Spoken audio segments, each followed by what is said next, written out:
Most rapes don't happen in a dark alley or in a bad part of town. No, most rapes happen between friends, between family members, co-workers, boyfriends, or girlfriends. Most rapes happen behind closed doors, which makes them incredibly difficult to prove in a court of law. Hi friends, welcome to our channel.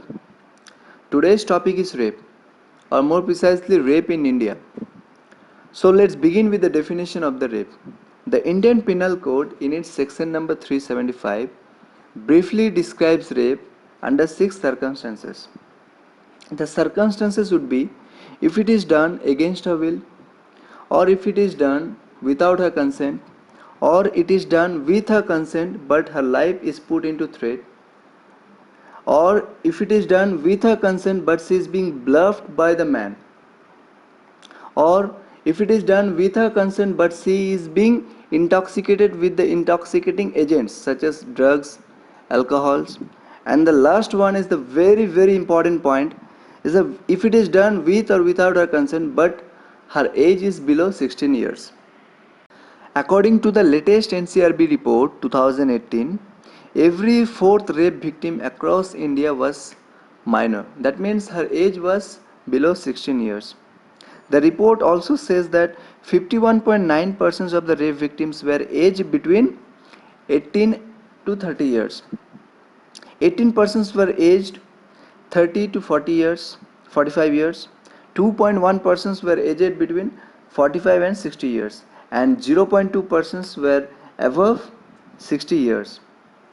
The data also says that in 94% of the cases, the victims are known to the convicts. According to Thomas Reuter Foundation, in 2018, India was considered to be the most unsafe place for women to stay.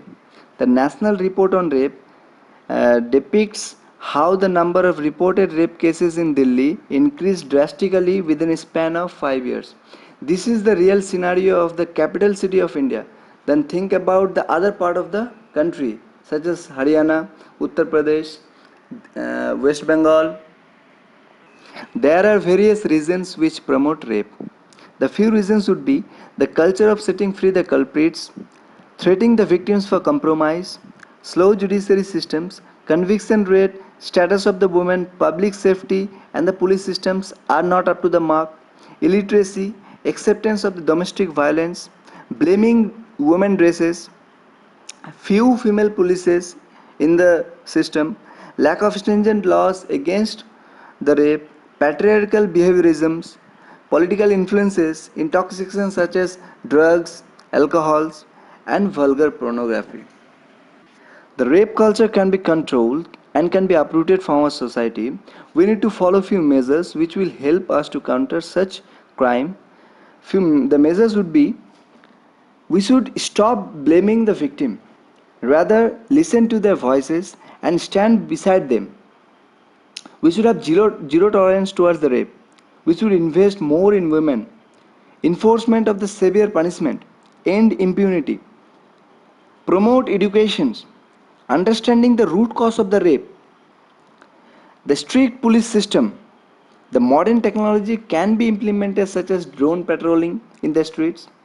Speedy judiciary systems. More recruitments in the police system, especially female. Victims should come forward in the online platforms such as Facebook, Twitter, WhatsApp, Snapchat to express their voices against the rape. Widespread protests like Nirbhaya rape case protest, Hyderabad rape case protest should be implemented.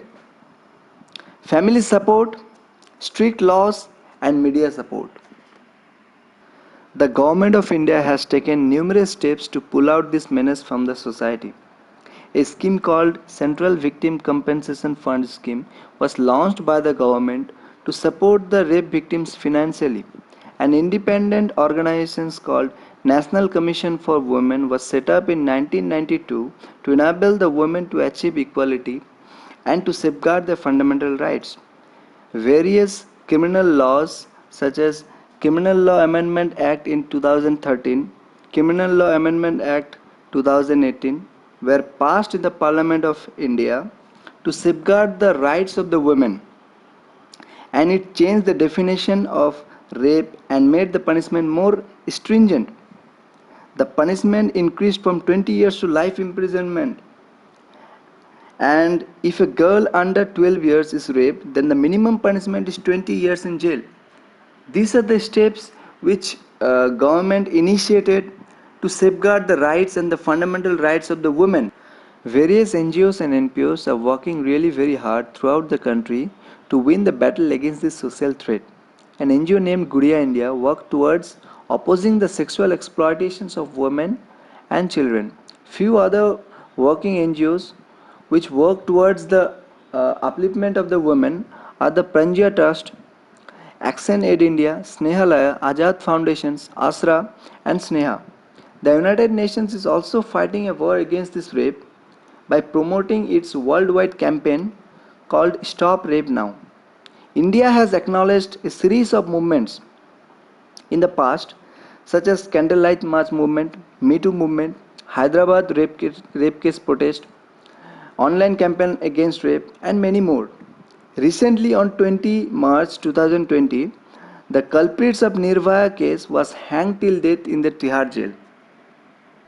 In order to proceed in the field of development as a society, we should win the war against rape because it destroys the backbone of our society. Women are meant to deal with love and compassion. They are not sex objects. The Constitution of India have provided them the equal rights to live and prosper as we men have in the society. Their voices are not too weak to be suppressed by some social rogues.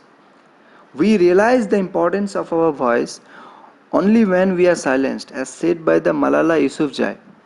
We should unitedly raise our voice against the rape culture to eradicate this social evil from our society. I want to end this video with a beautiful quote by Benjamin Franklin. Justice will not be served until those who are unaffected are as outraged as those who are. So friends, like and subscribe to our channel and share this video as much as you can.